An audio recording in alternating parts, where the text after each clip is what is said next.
Hey everybody, welcome to this episode of the Higher Ed Geek Podcast, episode number 46 with Katy Oliveria. Fun conversation, learning more about her unique journey and recent jump into the entrepreneurial space where she works to help college students make the most of their experience as they're beginning that journey or throughout that time. So yeah, it's really fun conversation. Appreciate Katy's sort of low-key geekdom. She sort of alludes to that in the episode, and we'll share out all the stuff that we talked about in this episode down in the show notes as per usual. And then we do have two quick sponsor messages that you may have noticed. So just definitely check out both of these great organizations and resources. And after this couple of brief messages, this is episode number 46 with Katy Oliveria. This episode of the Higher Ed Geek Podcast is brought to you by Top Hat, the teaching app that makes active learning come to life. Top Hat helps thousands of professors create their perfect course. Our app is easy to use and allows you to engage your class, adopt next-generation textbooks, and run tests, all within a secure digital environment. See why faculty in over 700 colleges and universities across North America trust Top Hat to power their classrooms. Visit tophat.com/higheredgeek. That's tophat.com/higheredgeek. Longtime friend of the Higher Ed Geek Podcast, Brian Leduc, has launched his latest project in the form of a course called Student Affairs Futures. Check out studentaffairsfutures.com for lifetime access to this growing resource on the impact of AI, changing demographics, and the future of work on the student affairs profession. Exclusively for listeners of the Higher Ed Geek Podcast, he's offering a discount for the first 50 course enrollments. Use the promo code HigherEdGeek50, that's all one word, for 50% off the course. It's a $250 value, and prepare your career for the emerging future of student affairs ahead. Yeah, I feel like it's ending up being like almost like every other guest that I have lately is they might do something else, but they also are podcasting, and just, loving seeing more people, especially in higher ed, get into the podcasting game. And I think you're coming up on your 1 year anniversary, just kicking off season 2 of your shows. That's very exciting. It's so exciting. Yeah, I launched this podcast at the end of October last year, and it's so interesting how it evolves, and you go from kind of just what am I doing to oh, people are listening. Oh, now what? It's really exciting. Yeah. And finding your voice, getting more confident, just streamlining the process, and just just people knowing it. And if you're reaching out, they may be oh, I know about that, right? Listened, or somebody told me about it, Yeah, it's super cool. It's super exciting. And you're right. You start to kind of get your voice and get your confidence, and you also start to kind of take on that identity. I think it's a whole different, it's got an identity onto itself. Yeah. Just taking up the mantle, podcaster. Yeah.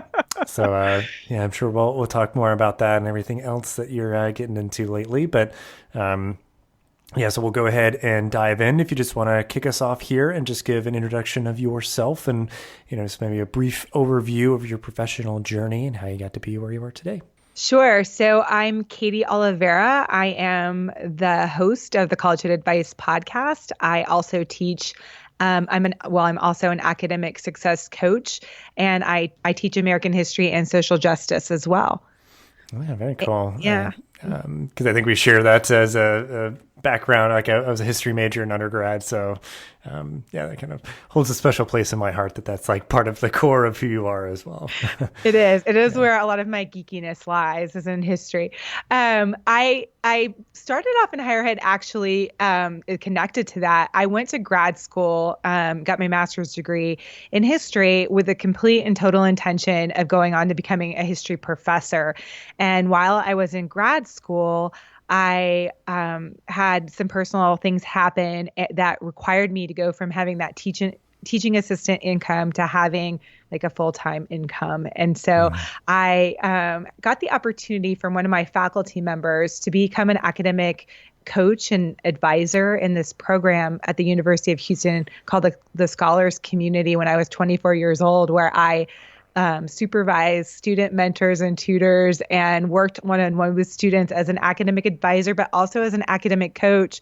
And I loved it so much that I abandoned my dreams of becoming a history professor and decided I actually went and talked to my graduate advisors and talked to them about how I realized I need to be working one-on-one with students, not teaching and researching and being kind of in the ivory tower. I needed to be in the mud with students, and they were really supportive. And I actually moved my degree over to a comprehensive exam instead of a thesis, and just abandoned that road and went on to get a job as an advisor. And I've kind of been there ever since. I advised for a few years in universities in Houston, and then I advised for many, many years at my current university. I was an advisor. Then I got an opportunity to for a promotion as an associate director, where I got to work in the administrator level, revamping a department, revamping our orientation for new students, along with some partners in student life and housing, and had a really good experience. But when I got into that administrator role, I had the same experience I had as a student going on to become a professor. Of like, I have managed to still got myself in a position where I'm not interacting with students. I'm not in the mud. And I didn't like that. And so I decided that I needed to create something that was student centered. And so I left my position, my full-time administrator position, to teach and to start Collegehood, so that the center of my work was helping students get the most value from their college experience, helping them to navigate it, helping them to understand who they are and where that fits in the context of the college experience and the game of college. And then also have the opportunity to teach some classes and stay rooted and connected to the university. So that's where I am today. Yeah. Well, and it's like, it comes up a lot with people I talk to, of like, there's like that core.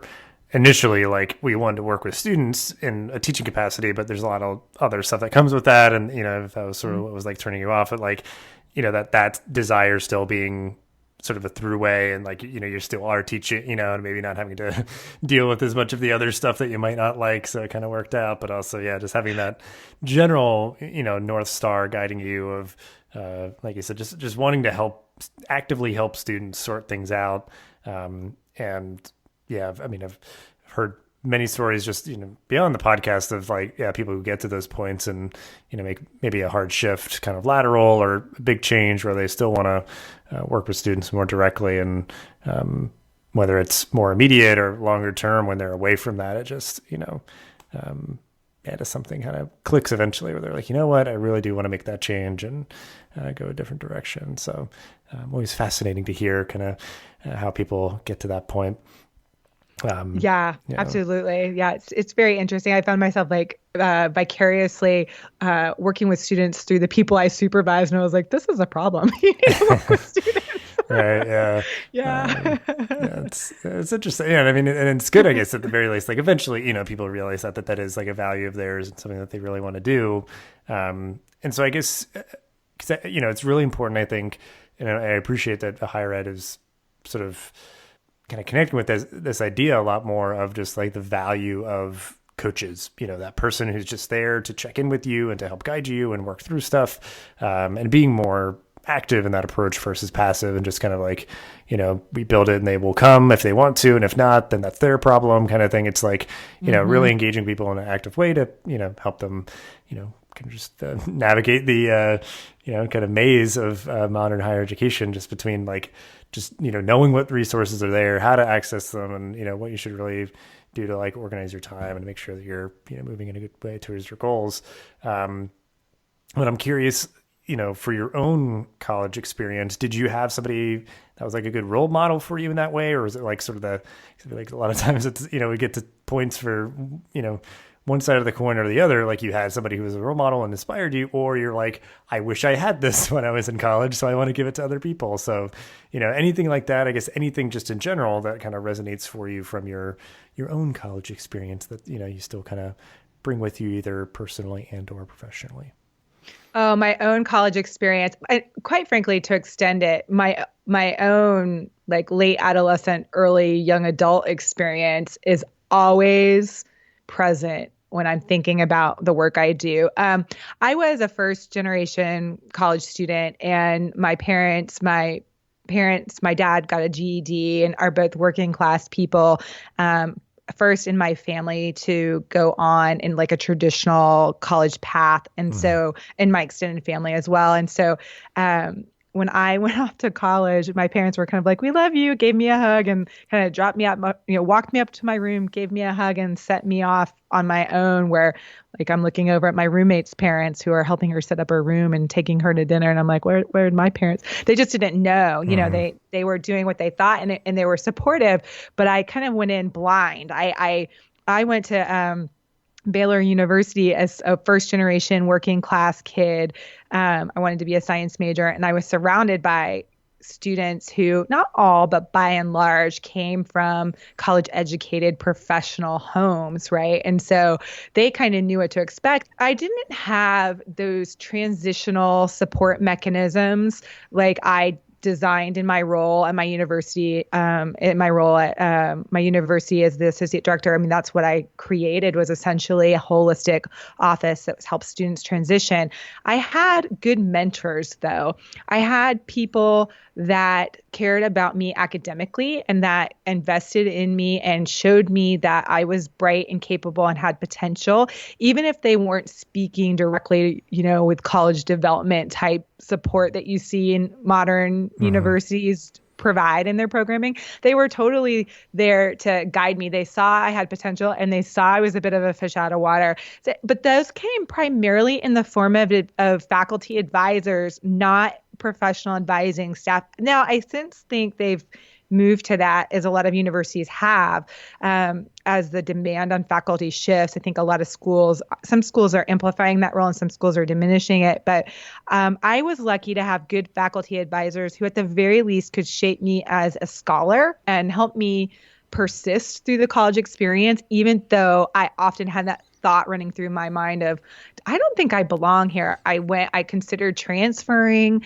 I looked into that. I was going to transfer schools between my freshman and sophomore year, as many do, and it was going to be expensive, and I was going to lose a bunch of credits, and it just seemed so overwhelming. And I persevered through that and stuck it out, and I think I'm better for it, and I think that experience, I still feel what it felt like to be a lost freshman. And so I think, and then to feel what it felt like to be a senior who's kind of figured it out. And that experience stays really fresh in my mind. And I think it's part of what drives me to help others with this experience that can be kind of murky and hard to navigate.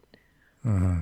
Yeah. So because it's just like there's so much value in, like I was saying, just like somebody looking out for you and doing that like once you're in college. But there is so much that you can do to like kind of soften the landing and just make sure you're well prepared going in. Like you said, you kind of just were like dropped off, and like a lot of students you don't know, and only after maybe you like have some sort of shipwreck moment or some sort of pitfall, like that's when you maybe try to seek out help. But yeah, like if you have a hardship, you just transfer, you just quit, anything like that. So it's good, this like being able to get yourself back into that emotional place of kind of at best just sort of like confusion or just kind of blindness, but then like you'd want somebody like to feel confident going in, and everything goes as according to plan as it can. Life is, can be unpredictable, but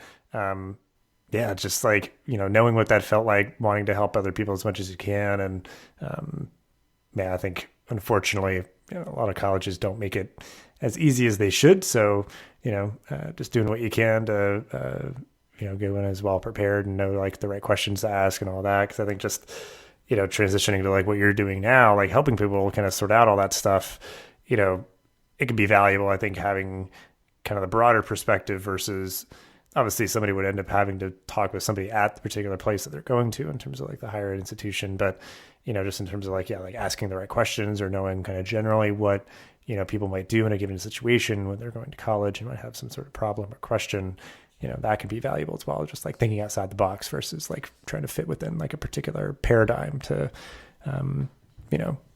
figure out some problem going to college, they might need to get that assistance with. So yeah, you're doing this, really valuable work with Collegehood. So you're kind of doing your own thing and, still tethered to, formal higher ed through your teaching and everything.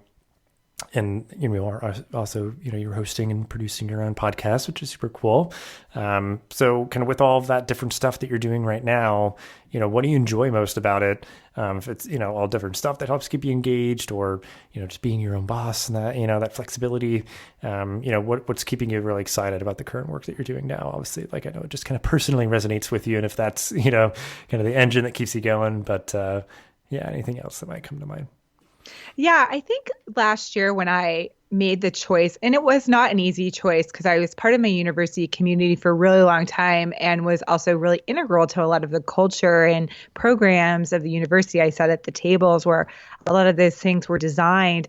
But when I made that decision, it was that decision to be able to help in a more general way and to be able to help all students, even those in the middle who weren't at risk or who weren't high flyers. I think sometimes the resources of the university are scarce and our human resources are often overtaxed. And so we have to prioritize outreach.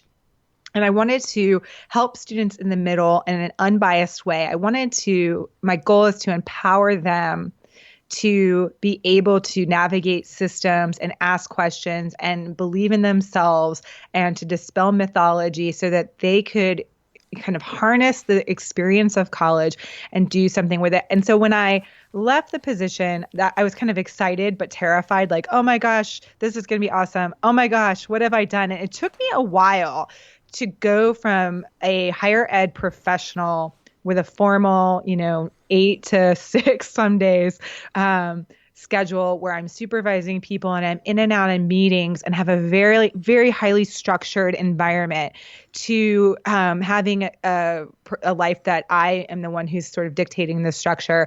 And so initially, I think the idea of like not having a boss and starting your own thing and the romantic, idealistic magical things that go with that was where I was thinking. And then very soon, a few months in, I had like that bit of a crisis. I actually got really, really sick. I got pneumonia and I was still teaching. So I had to actually take a week off of school. And I thought, oh my gosh, I don't have sick days. Oh my gosh, I don't have a sub. What do I do? What have I done? You start to question your choice. And I think you have to push through that.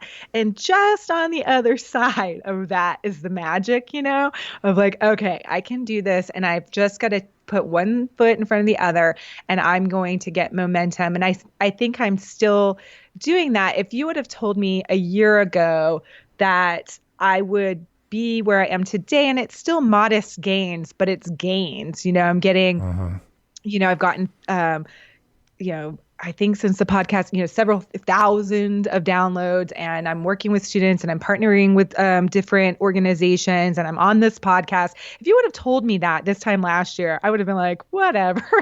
Okay.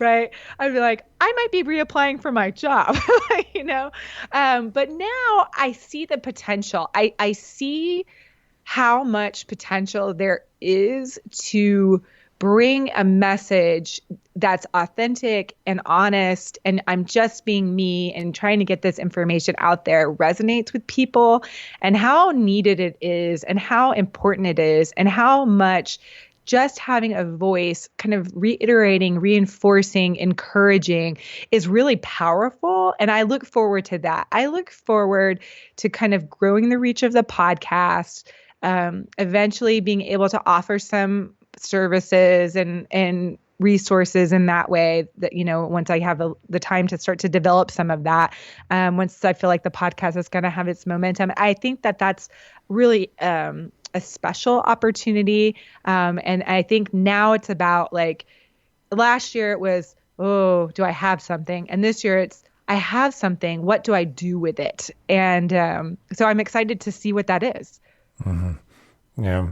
That's something that I think about a lot. Yeah, it's just that like, because a lot of people talk about it, there's just this like magical allure of like entrepreneurship and just like, it just will solve all your problems. And it's like, yes, maybe it's also hard. And yeah, like it's going to take time and consistency and all that. And like, we just have these stories that we tell ourselves, and we see that are kind of exceptions to the rule of like something that's an overnight success and explosive growth and all that. And it's like there's a lot of people doing their own things, and it's going to be slow and steady, and it's just a matter of that commitment and everything, and finding the milestones to celebrate, and just like trying things, seeing what sticks and all that.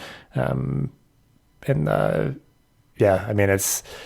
can only imagine, because I know a lot of people who are either kind of working on and doing that, and like, it's been varying different amount of times that they've been on that journey.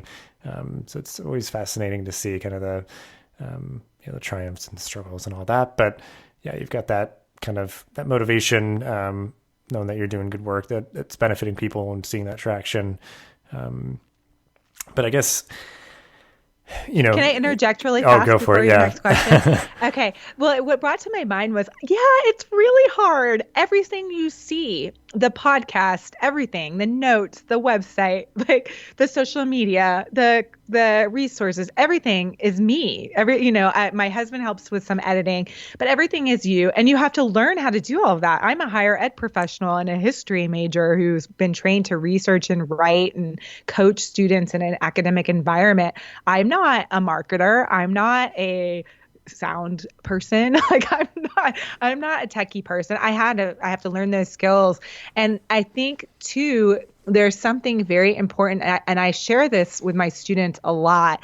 I think there is something very important in small success that we forget in this time of like amazing big celebrity level success, that you're helping people. I often, when I get like, when my brain starts going down a darker path of like, what have you done? You're not helping millions of people kind of a place.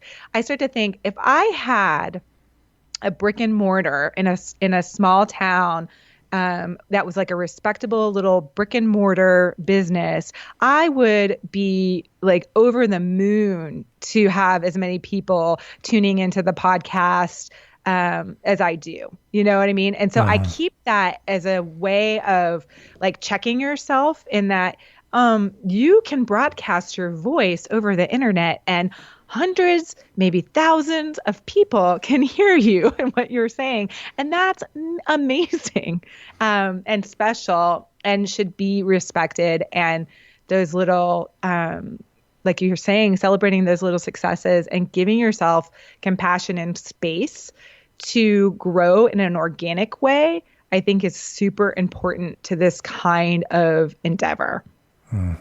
Yeah.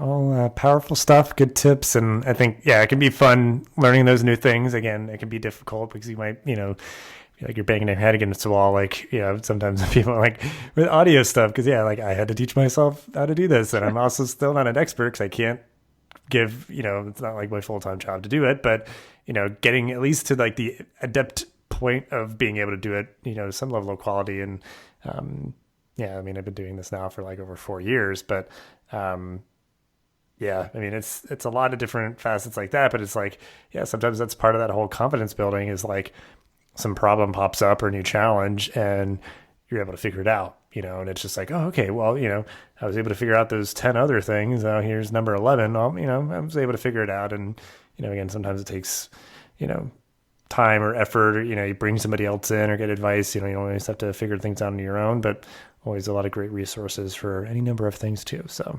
it's good, just life lessons. And, it could be, because it's like, that's what I see sometimes, if it's ever anybody's original goal, sometimes it kind of is, which is, I'm kind of like, ugh. But, if you build something just trying to almost like get bought out and then you just go back to like a traditional job, it was like, it was a roller coaster ride and I learned a lot and it was great. And then I just like sold it off and stopped doing it. And then I'm just like back to kind of doing what I was doing before or something. Or it could be like, you grow it into more than you ever could have imagined and you just keep learning new things and it, whatever. But and I think that one of the first things you mentioned though, of just kind of like, almost just like always forward, like one step at a time and not, because I think, if you're being like hard on yourself, you're like, why isn't it growing quicker? I should be doing more. Like I shouldn't be taking a break. Like, I can't treat myself, it's just like, that's, you're going to be too harsh on yourself. But like I'm huge on like just celebrating those like small wins and milestones and, just kind of like, motivating yourself with like, taking a break, taking a trip, like, doing some things. It's just like, I can imagine it could be hard for people to allow for themselves to like, be kind to themselves, because they just are like, right. Yeah, it's like, no, I can't stop. But I guess, I mean, in that kind of vein, like, if you were to like treat yourself, I don't know if you kind of go in on like being like a history nerd, with that kind of part of your background, but, like what are you geeking out about right now? Or if it's stuff that's kind of like adjacent or related to, the work that you're doing or being like an entrepreneur, but, just kind of what's generally, grabbing your attention what are you geeking out about? I am like, one of these people who seems like they're, I live in a hip city. I have really hip friends. I can pass, but I'm really geeky about a lot of things. Like I am an academic, like intellectual analyzer to my core. And so I geek out about a lot of stuff. I love history and politics and that kind of thing. And it's an interesting time. So I, of course, geek out there.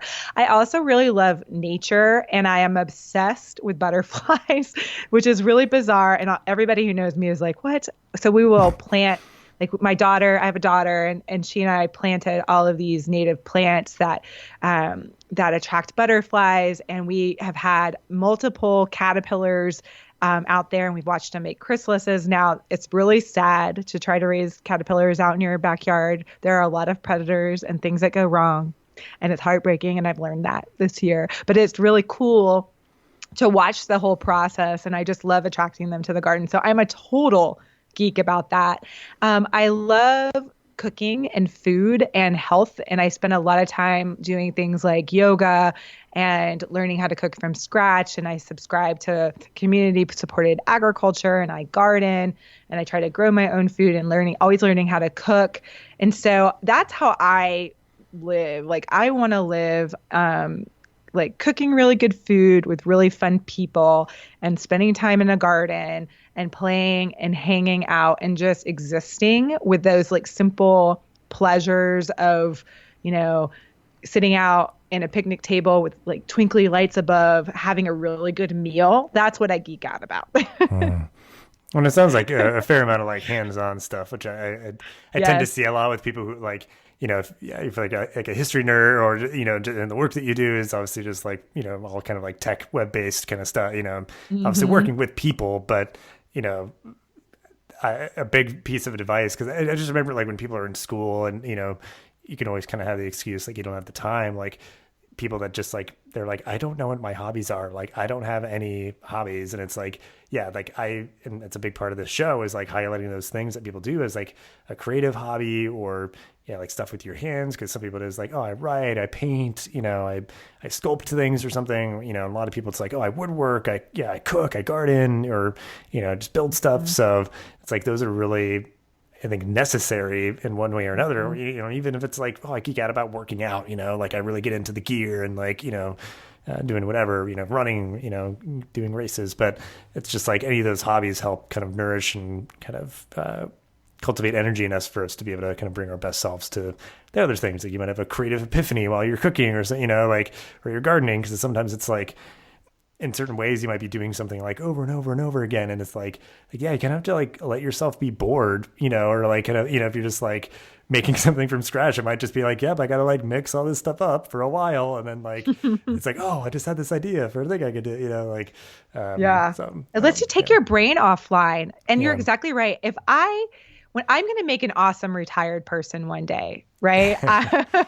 This idea of I sell my business and I go back to a job, that sounds nuts. It would be I sell my business and I like knit and then I cook and then I garden and then I go to yoga. Like I could do active hobbies all day. And it's funny that you say that because I think you're right. Like after using your mind all day, creating content, producing content, doing web stuff, doing tech stuff, working with people in with strategy in mind. I think being really strategic and kind of helping people take their next best steps and stuff is also really analytical brain work, right? And then, at the end of the day, I just want to cook a really nice meal or go for a really nice run or go to a yoga class or play a game with my kids. I don't want to. I'm really actually terrible at reading books. I read books. I read a ton of books, but my friends so desperately want me to be in like a fiction book club. And I'm like, I can't. I know that seems weird. Like I should be a person who can do book club. But I think because I read and write for a lot of the day, I just have no desire to do a book club for my activity. I would much rather go to a yoga class with you, you know? It makes a lot of sense. Yeah. Yeah. Yeah. You end up having to like schedule time for like a task of just like, well, I have to read this book. So I need to like, you know, Yes. and when I can also appreciate, cause I feel like I observe this sometimes with people of how you kind of, what I call, you are like kind of low key, nerdy or geeky, you know, whatever word you want to use. But like, there's some people I know where like, yeah, you meet them and you kind of like interact, but then like, I'll see they post on social media about going to like some convention or something. And they're like, they have this whole amazing cosplay thing. And it's the idea of like, okay, you paid for like a flight, a ticket to this convention. You have this amazing cosplay and all that. It's like, you are like low key, like hardcore, geeky, nerdy, whatever. And like, you know, some people it's just like, you know, cause they'll like go out into the world and they've got like tattoos and their shirt and like, they just talk about it all the time of like loving Star Wars or something. And other people, it's just like, yeah, it's like 2 or 3 layers beneath that. If you like crack into it, it's just like, it just erupts and it's just like, oh my gosh, I read this like biography of this like historical figure. So, you know, like, Yeah. just like, they'll like tell you the whole, you know, the whole story or something. But, yeah. Nobody I know wants me to point out a monarch butterfly to them and tell them all about them and how we need to save them. They're always like, okay, Katy. yeah. Like, enough with the monarch butterflies. We know. I guess I watched the Flight of the Monarchs or whatever that Flight of the Butterflies. I watched it. Don't tell me anything else. Yeah. Oh man, that's great. Well, I guess anything like else in terms of like your hobbies, or is there anything with those that you'd want to like specifically mention that you're like reading, watching, listening to, or anything like that? But just like, yeah, anything that you'd want to mention that we can include in the show notes, and just like how that all kind of like positively contributes just to, cause I think we kind of like alluded to it, but any like anecdotes maybe of like building community around, you know, anything, things that you're into, or if like they've been part of your lives for like a long time or anything like that. Yeah, well, I live in Austin, and so this is the music town, and I love music. I love going to shows. In the last years, I've kind of fallen out of listening to music as much because I listen to so many podcasts. I found myself actively choosing to be like, okay, I've listened to a lot of podcasts. I need to listen to some music. And I like sort of indie rock, alternative rock, music. I'm a child of the 90s, so my favorite band ever of all time is Radiohead. I love them so very much. And I listen to a lot of music, but I've gotten really bad about it because I listen to so many podcasts. A lot of the podcasts I listen to, actually listen to a lot of kids podcasts because I'm with my kids a lot. And so we love things like Wow in the World is fantastic. I love it. But I listen to things like a lot of business podcasts, a lot of podcasts about spirituality, a lot about history and government. So I love the Washington Post did this great one called Constitutional. Have you listened to that one? I've not even heard of it, and I'm curious. Oh, it's so good. So in the spring semester, usually I teach history. I teach an American history class, and I teach it from the perspective of what does liberty mean, and how does that meaning of liberty and freedom change and evolve over the course of American history to allow more and more people to access it, and how do those people use their agency to sort of access that liberty. And so we talk a lot about the Constitution, we talk a lot about the founding fathers and like what was intended. And this podcast is fantastic because it essentially goes through every single aspect of the Constitution, preamble to each and every amendment, and sort of the backstory, the history of it, what it means. They have legal scholars come and talk about it. It's great. And so it's a really good, comprehensive piece and it's kind of a serial style podcast you can listen to. You know, you would listen to the whole project all the way through.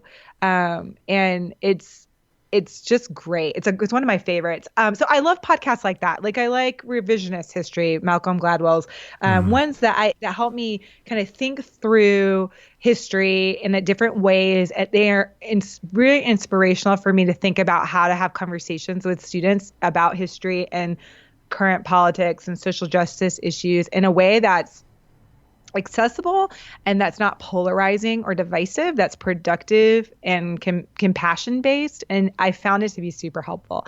And then I listen to like a lot. I read a lot. I'm obsessed. If I could go back in time and get a PhD, I think I'd get it in neuroscience. Like I'm obsessed with brain science. I love reading about the adolescent brain. I'm currently reading a book called the Teenage Brain. I just read one called Inventing Ourselves. There's so much new research about the brain development in the last 10 or 15 years that explains so much misunderstood adolescent and young adult behavior. And I just love it. I think it's super important.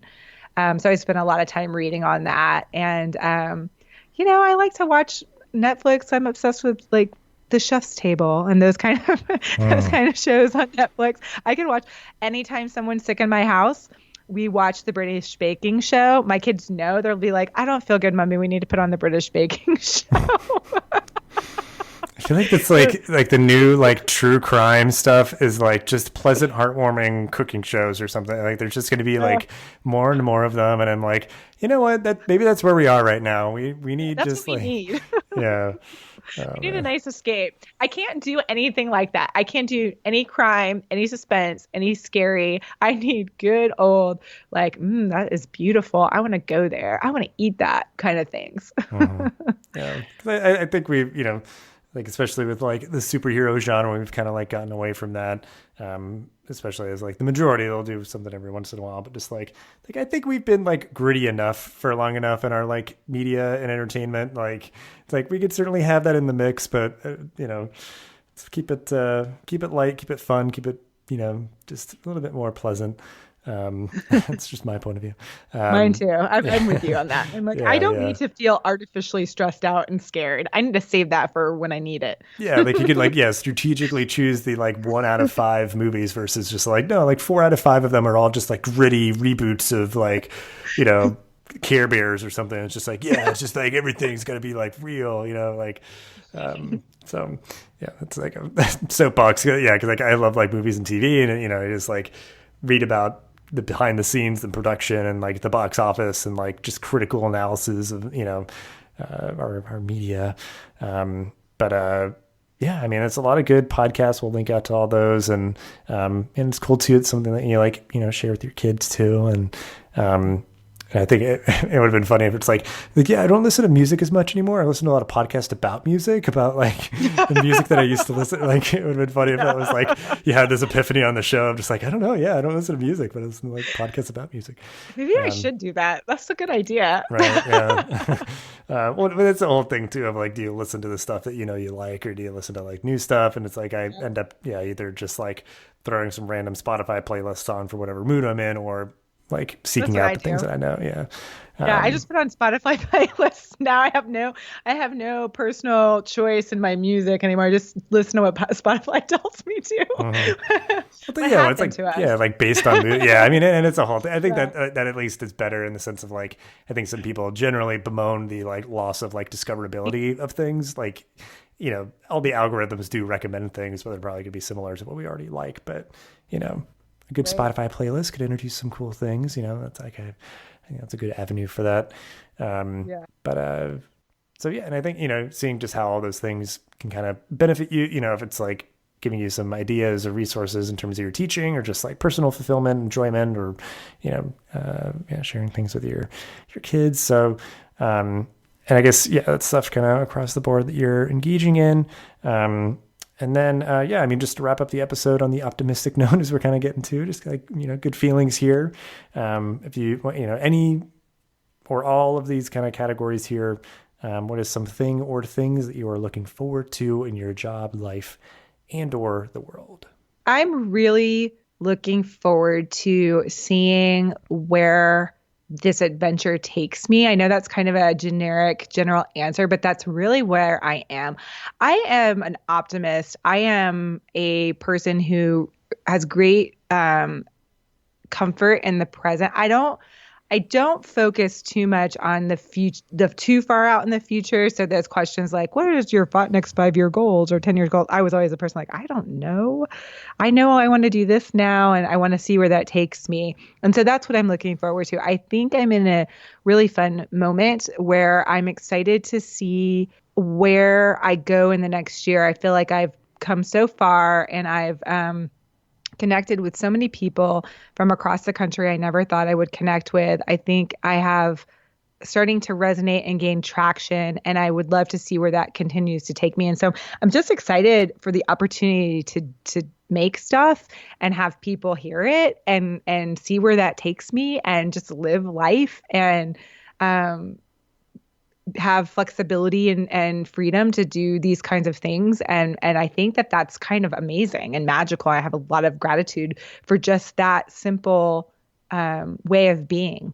Yeah, just kind of going along for the ride and seeing where the wind takes you. And I think, strategically with intention, but without, I focus more on process than outcome. And I think that helps you not miss opportunities that present themselves.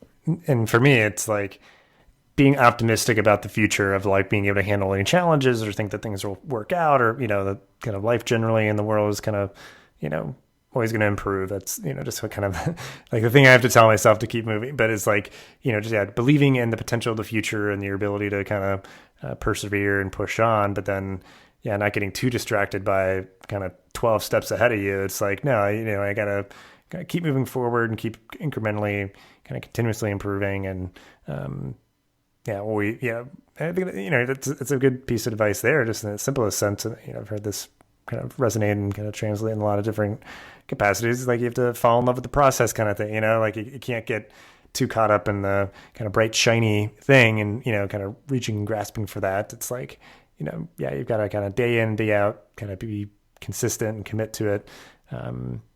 And do it with strategy, do it with intention and with care. And there's so many aspects, because it's like you don't ever want to put too much of a structure or a formula on things, because if it doesn't work out exactly as you imagined, it's like, you don't want to kind of put all your eggs in one basket, I guess. But and just being like kind of comfortable with that ambiguity to a certain extent and just being flexible and adaptive. And it sounds like I'm glad you're, in a good place or a better place of not, questioning everything. It's just like, again, just being comfortable with the ambiguity and just moving forward and being excited about that journey. So, I wish you the best and keep on it with the podcast and doing the great stuff there. And I appreciate your time and all that you've shared on this podcast here. Well, thank you so much for having me on. It's been lovely to chat with you.